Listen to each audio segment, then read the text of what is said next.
हाय दोस्तों, स्वागत है तमारू मारी यूट्यूब चैनल धारास किचन में।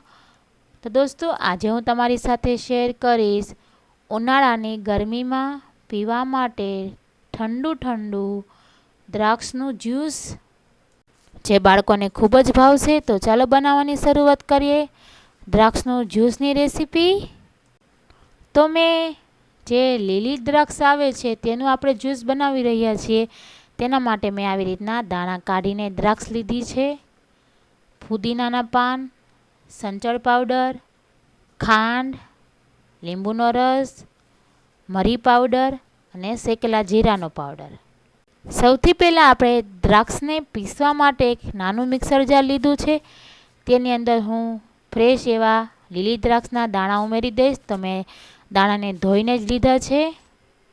તમને પીસતી વખતે દ્રાક્ષ થોડી વધારે લાગે તો તમારે થોડી કાઢી નાખવાની। તો આપણે થોડી દ્રાક્ષને કાઢી લીધી છે। હવે તેની ઉપર આપણે ફ્રેશ એવા ફુદીનાના પાન ઉમેરી દઈએ।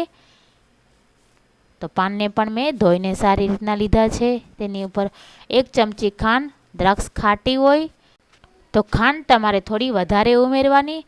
હવે આપણે અડધી ચમચી મરી પાવડર ઉમેરી દઈએ। 1 ચમચી જેટલો આપણે સંચળ પાવડર ઉમેરી દઈએ।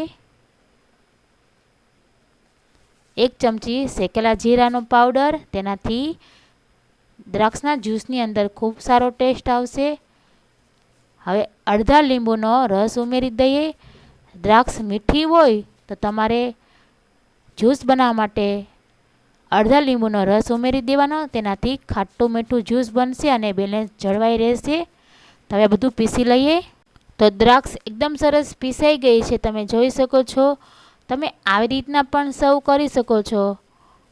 દ્રાક્ષનું જ્યુસ એકદમ સરસ ઘટ બન્યું છે, પણ બાળકોને આવી રીતના છોતરા નડે છે એટલે આપણે ગાળી લઈએ।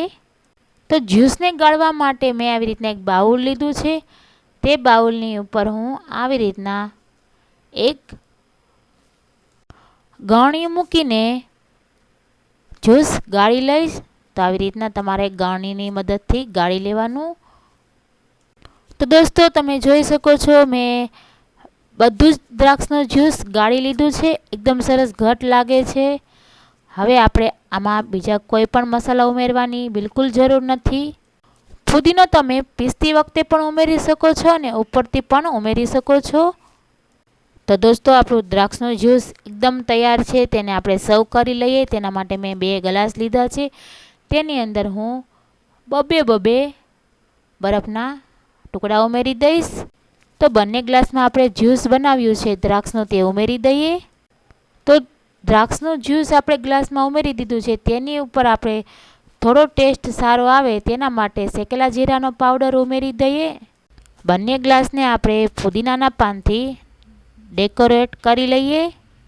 તો દોસ્તો ઉનાળાની ગરમીમાં પીવા માટે ઠંડુ ઠંડુ આપણું દ્રાક્ષનું જ્યુસ બનીને તૈયાર છે। તો દોસ્તો ઉનાળાની ગરમી ચાલુ થઈ ગઈ છે, દ્રાક્ષની સિઝન ફૂલ છે। તો તમે આવી રીતના ઓછા ખર્ચામાં દ્રાક્ષનું જ્યુસ હવે બહાર જેવું ઘરે પણ સરળતાથી બનાવી શકો છો। આવી રીતના ટેસ્ટી દ્રાક્ષનું જ્યુસ બાળકોને ખૂબ જ ભાવશે। તો દોસ્તો આ દ્રાક્ષનું જ્યુસ પીવા માટે પણ ખૂબ જ હેલ્ધી છે, તમે આવી રીતના ઘરે જરૂરથી બનાવો। તમને મારી રેસીપી કેવી લાગી તો મને કોમેન્ટ કરીને જરૂરથી જણાવજો। મારા વિડીયોને લાઈક કરો, વધુમાં વધુ શેર કરો। મારી યુટ્યુબ ચેનલ ઉપર તમે નવા હો અને હજી સુધી તમે મારી ચેનલને સબસ્ક્રાઈબ ન કરી હોય તો બાજુમાં આપેલું બેલ આઇકન બટન પ્રેસ કરો, જેથી કરીને મારા આવનારા વિડીયોનું નોટિફિકેશન સૌથી પહેલાં તમને મળે। હવે આપણે મળીએ આવી જ અવનવી રેસીપી સાથે નેક્સ્ટ વિડીયોમાં। ત્યાં સુધી બાય દોસ્તો।